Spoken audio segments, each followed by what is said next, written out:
Today I'm vlogging from the graffiti capital of Israel. It's a Tel Aviv neighborhood called Florentine. And this is the neighborhood where all the creatives and artists live. So today we're going to learn a little bit about this area and check out the art with the graffiti tour of the neighborhood.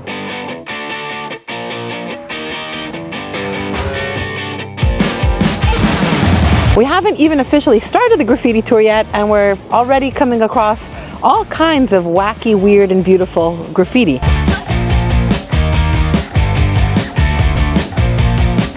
Today we've signed up for a group tour. It's me and Dan and the kids, and we're waiting for the rest of the group at this dog park. It's also a kid park.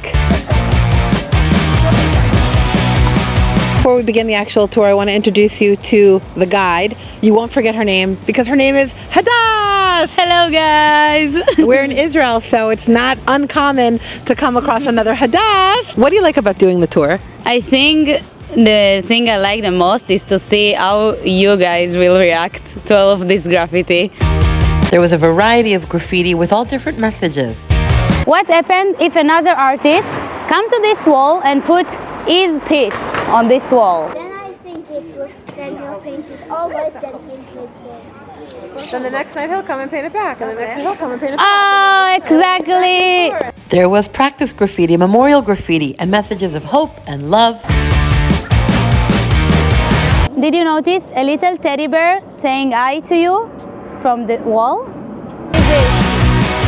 Did you notice that someone was watching you all this time? Yeah, those eyes. Ah, you noticed. Then we walked down this one little alleyway that was so full of colorful graffiti, we just had to take some pictures in front of it, and we ended up with a bunch of cool photos.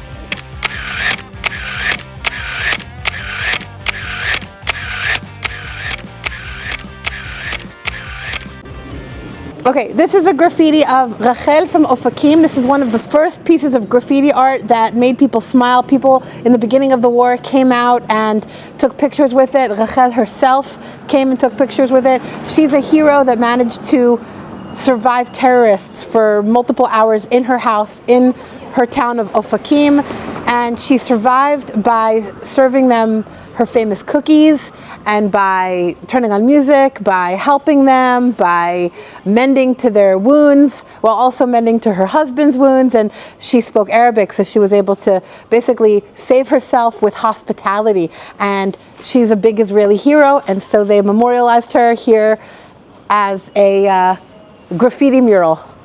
Rachel from Ofakim. Wait, how did she?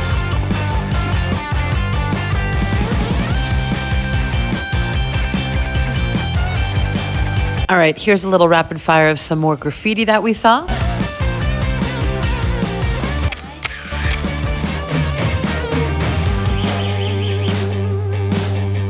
At the end of the tour, Hadass created a graffiti cat on a vinyl record to show us how to make graffiti using layered stencils. And on the tour, Hadass showed us not just to look at graffiti, but to just look at things. Because look around you. We're always looking at our phone. Exactly. We are going to walk or we are going to study. I don't know, wherever we walk, we're just doing our routine thing, right? We doesn't look on other things.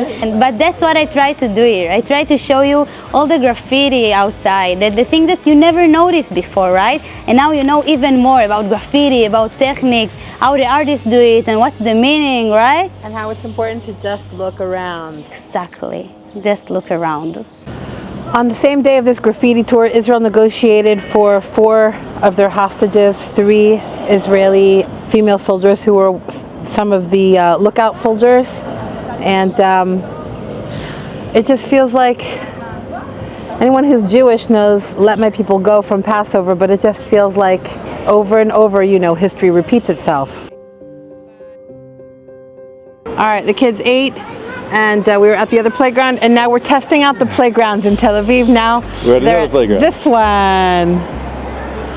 And then, what are you going to do, just sit, hang out? Yeah, it's a good idea. Let's go.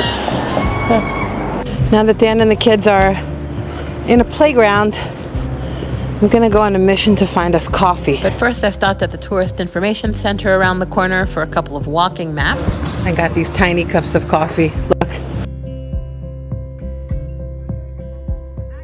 And we all walked over to Yafo for some frozen yogurt.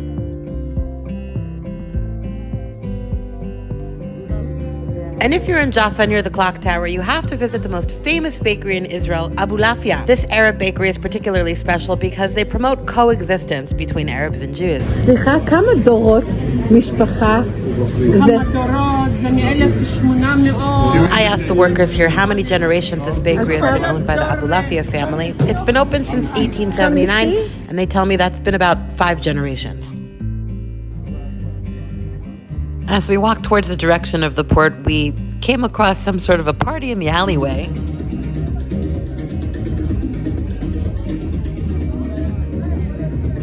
Then we walked up to historical Jaffa, where we got a beautiful coastal view. These are cannons that were found during excavations of the Jaffa port.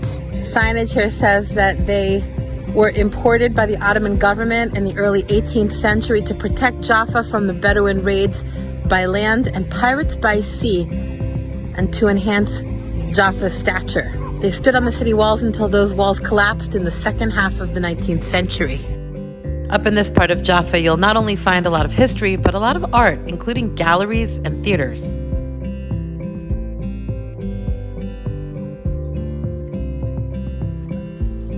And we noticed as we returned to the car that there's also a lot of graffiti in Jaffa.